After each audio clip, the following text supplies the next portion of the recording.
कहानी की शुरुआत ब्रैट नाम की एक लोन शार्क से होती है जो लोगों से अपना पैसा निकलवाने के लिए बहुत ही बेदर्दी से काम करता था, जिसके लिए उसने डैनी नाम के एक आदमी को रखा हुआ था। डैनी को बचपन से एक पिंजरे के अंदर रखा गया था जहां उसे खाने के लिए कुत्तों का खाना दिया जाता था। कभी बाहर न जाने की वजह से डैनी के दिमाग का विकास हुआ ही नहीं था। साथ ही डैनी के गले में एक पट्टा भी बंधा हुआ था जिसके खुलते ही वो एक खतरनाक जानवर की तरह किसी भी दुश्मन को खत्म कर सकता था। लेकिन ब्रैट फिर भी डैनी पर बहुत ज्यादा अत्याचार किया करता और वहीं समझ ना होने की वजह से डैनी को ये उसके प्यार करने का तरीका ही लगता। डैनी के पिंजरे में एक फर्स्ट क्लास की किताब भी पड़ी थी जिसे देखकर वो अपना टाइम पास किया करता था। अगले दिन वो लोग वापस अपने काम पर निकल गए, पर इस बार उनका शिकार एक बहुत ही बड़ा व्यापारी था। वो बाकी लोगों की तरह बिल्कुल नहीं था और उसे डैनी की स्कॉलर ट्रिक के बारे में भी अच्छे से पता था और इसीलिए उसने ब्रैट को डैनी के पास जाने ही नहीं दिया। जल्द ही उसके आदमियों ने ब्रैट को पीटना शुरू कर दिया और वहीं पास में खड़े डैनी को समझ ही नहीं आ रहा था कि आखिर वो करे तो करे क्या। पर तभी किसी तरह से ब्रैट ने खुद को बचाते हुए उसके गले का पट्टा खोल दिया, जिसके बाद डैनी ने तुरंत वहाँ मौजूद सभी आदमियों को पीटना शुरू कर दिया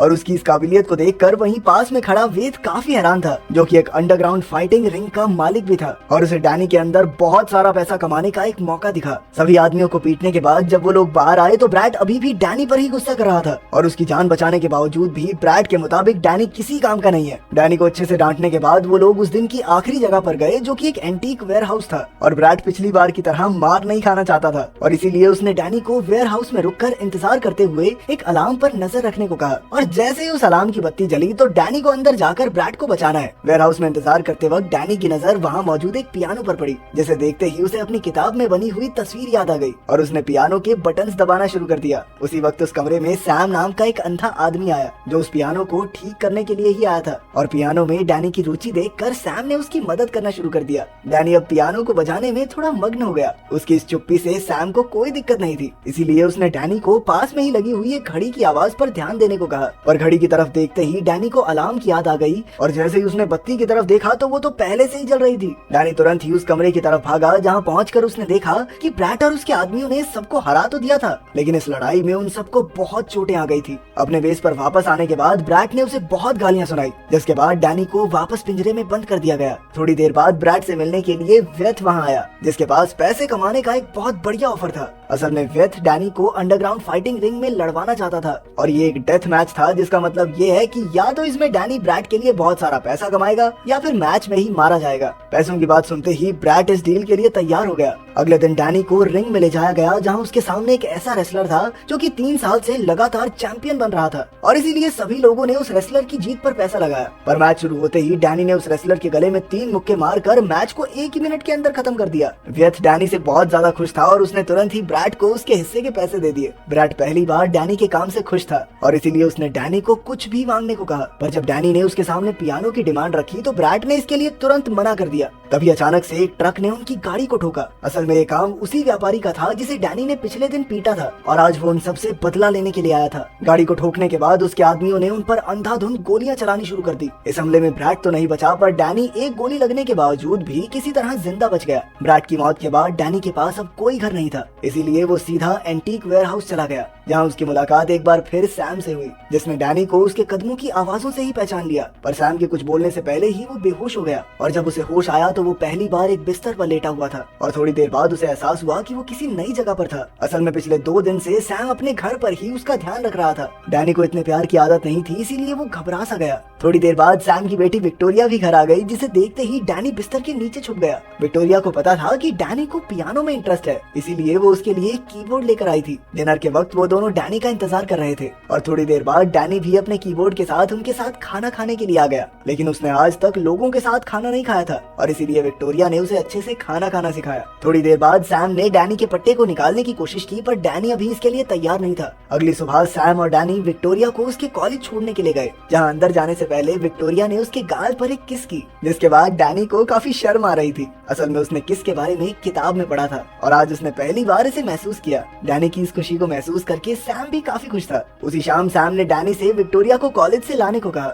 और सैम की बात मानते हुए डैनी विक्टोरिया के कॉलेज गया, जिसके बाद वो दोनों आइसक्रीम खाने चले गए। रात के समय विक्टोरिया को नींद नहीं आ रही थी, इसीलिए वो डैनी को पियानो सिखाने लग गई, जिसमें उसे बहुत ही ज्यादा मजा आ रहा था। डैनी बहुत ही कम समय में उनकी दुनिया का एक हिस्सा बन चुका था। कुछ दिनों बाद सैम और डैनी सामान लेने के लिए मार्केट गए, जहाँ अचानक से कुछ गुंडों ने लड़ाई करना शुरू कर दिया, जिसे देखकर वहाँ मौजूद सभी लोग काफी डर गए। पर डैनी फिर भी बेफिक्र होकर अपनी सब्जियों को चुनने में लगा हुआ था। उसकी ये बात सैम को काफी अजीब लगी और जब उसने डैनी से इस बारे में पूछा तो डैनी ने कहा कि मेरे साथ थोड़ी लड़ रहे थे, आपस में लड़ रहे हैं, लड़ने दो उन्हें। सैम को उसका ये जवाब भी बहुत अजीब लगा और इसीलिए उसने डैनी से उसके बीते हुए कल के बारे में पूछना शुरू कर दिया, जिसके बाद उसे पता चला कि डैनी की मासूमियत का फायदा उठाकर उसे अपने फायदे के लिए इस्तेमाल किया जाता था। अगले कुछ दिनों में वो तीनों एक परिवार की तरह रहने लग गए और अब डैनी ने विक्टोरिया को उसके गले में बंधे हुए पट्टे को हटाने की इजाजत भी दे दी थी। एक दिन सैम डैनी को अपने साथ एक पियानो ठीक करने के लिए लेकर गया, जहाँ उसने उसे बताया कि वो लोग विक्टोरिया की पढ़ाई खत्म होने के बाद वापस न्यूयॉर्क जाने वाले हैं। ये सुनते ही डैनी काफी उदास हो गया,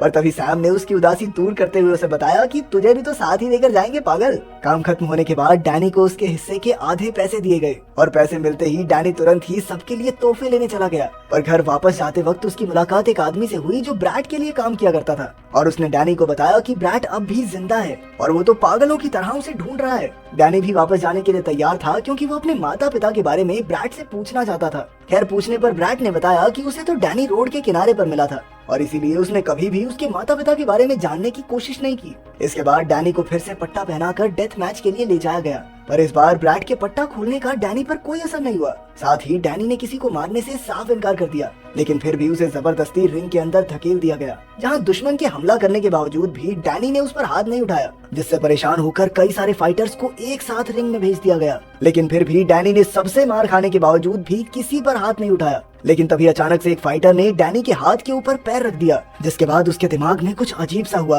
और उसने तुरंत ही सभी फाइटर्स को मारना शुरू कर दिया। आखिर में बेचारे डैनी को फिर से पीट कर पिंजरे में बंद कर दिया गया। उधर सैम और विक्टोरिया डैनी को लेकर काफी परेशान थे, पर उनके पास उसका कोई अता पता नहीं था। इधर मौका मिलते ही डैनी अपने पिंजरे से बाहर निकलकर ब्रैड के ऑफिस में पहुंच गया, जहां उसे कुछ तस्वीरें मिली और जल्द ही उसने उन तस्वीरों में खुद को पहचान लिया। उन तस्वीरों में वो अपनी माँ के साथ पियानो पर बैठा हुआ था। इसके बाद डैनी ने गुस्से में ब्रैड पर हमला करके उससे एक आखिरी बार अपनी माँ के बारे में पूछा, जिसके बाद ब्रैड ने उसे बताया कि असल में डैनी की माँ एक प्रोस्टिट्यूट थी और वो अक्सर ब्रैड के पास आया करती थी, जिस दौरान वो कई बार डैनी को भी अपने साथ लाती थी। लेकिन ब्रैड अंदर ही अंदर उसकी माँ से प्यार करने लगा था और इसीलिए जब एक बीमारी के चलते उसकी मौत हो गई तो उसने डैनी को अपने साथ रख लिया। अगले दिन जब वो लोग काम पर जा रहे थे तो अचानक से डैनी को परिवार शब्द सुनाई दिया, जिसे सुनते ही उसे सैम और विक्टोरिया की याद आ गई और उसने तुरंत ही ड्राइवर पर हमला कर दिया, जिस वजह से उनकी गाड़ी पलट गई। इस मौके का फायदा उठाकर वो वहाँ से भागकर सीधा अपने परिवार के पास पहुँच गया। उधर सैम और विक्टोरिया भी उसे देखकर बहुत ज्यादा खुश थे। जब डैनी ने अपनी माँ की कहानी सुनाई तो उन्हें भी बहुत दुख हुआ। विक्टोरिया ने उन तस्वीरों को देखकर सैम को उस जगह के बारे में बताया, जिससे सैम जल्द ही समझ गया कि ये कौन सी जगह है। इसके बाद सैम डैनी की माँ के बारे में और जानकारी लेने के लिए उस जगह पर गया, जहाँ पर काम करने वाले लोगों ने उसे तुरंत ही पहचान लिया और उनके मुताबिक डैनी की माँ एक पियानो प्लेयर थी, पर एक दिन अचानक से वो अपने बेटे के साथ गायब हो गई। उधर विक्टोरिया ने उस तस्वीर में मौजूद म्यूजिक नोट्स को पढ़कर उन्हें पियानो पर बजाना शुरू कर दिया। ये वही धुन थी जो डैनी की माँ बजाया करती थी और उस धुन को सुनते ही डैनी की सारी याददाश्त वापस आ गई। असल में डैनी की माँ एक बहुत ही गरीब पियानो प्लेयर थी और इसीलिए उन्होंने अपने शरीर के बदले ब्रैड से एक लोन लिया था, पर वो हमेशा डैनी को इस सब से बहुत दूर रखती थी। पर एक दिन जब ब्रैड को इस बारे में पता चला तो उसने डैनी से मिलने की कोशिश की, पर उसकी माँ इसके लिए बिल्कुल तैयार नहीं थी। इतनी सी बात से तिल मिलाकर ब्रैड ने उसकी माँ को गोली मार दी, जिसके बाद उसने डैनी को भी अपना गुलाम बना लिया। इधर याददाश्त वापस आते ही डैनी समझ गया था कि ब्रैड एक बहुत ही खतरनाक आदमी था और इसीलिए उसने विक्टोरिया और सैम को जल्द से जल्द शहर छोड़ने को कहा। पर उनके वहाँ से जाने से पहले ही ब्रैड और उसके आदमियों ने उन पर हमला कर दिया, इसलिए डैनी ने उनको अलमारी के अंदर छुपा दिया, जिसके बाद वो खुद ब्रैड के आदमियों का सामना करने चला गया। और इस बार उसका मुकाबला स्ट्रेंजर नाम के एक आदमी से था, जो ठीक उसी की तरह लड़ता था, पर फिर भी डैनी ने उसे आसानी से हरा दिया। आखिर में ब्रैड खुद डैनी को ढूंढते हुए उसके घर में आया, जहां उसने सैम और विक्टोरिया को जान से मारने की धमकी देते हुए डैनी को सरेंडर करने को कहा। डैनी किसी भी हाल में सैम और विक्टोरिया को खोना नहीं चाहता था और इसीलिए वो इसके लिए तैयार भी हो गया। पर जैसे ही ब्रैड ने उसे पट्टा पहनाने की कोशिश की तभी डैनी ने उसके ऊपर हमला कर दिया। डैनी इतने ज्यादा गुस्से में था कि वो किसी भी हाल में ब्रैड को खत्म करना चाहता था, पर ऐन वक्त पर सैम और विक्टोरिया ने बीच में आकर उसे बचा लिया। उसी समय पुलिस भी वहाँ आ गई और उन्होंने ब्रैड के किए हुए अपराधों के लिए उसे अरेस्ट कर लिया। कुछ दिनों बाद सैम और डैनी एक साथ विक्टोरिया का शो देखने के लिए गए, जहाँ शो से पहले विक्टोरिया ने सभी को बताया कि वो ये गाना किसी खास इंसान के लिए बजाने वाली है और असल में ये धुन वही थी जो अक्सर डैनी की माँ बजाया करती थी। ये देखकर डैनी बहुत ज्यादा खुश हो गया। अगर वीडियो पसंद आई तो लाइक कर देना, चैनल को सब्सक्राइब कर देना। मिलते हैं अगली वीडियो में।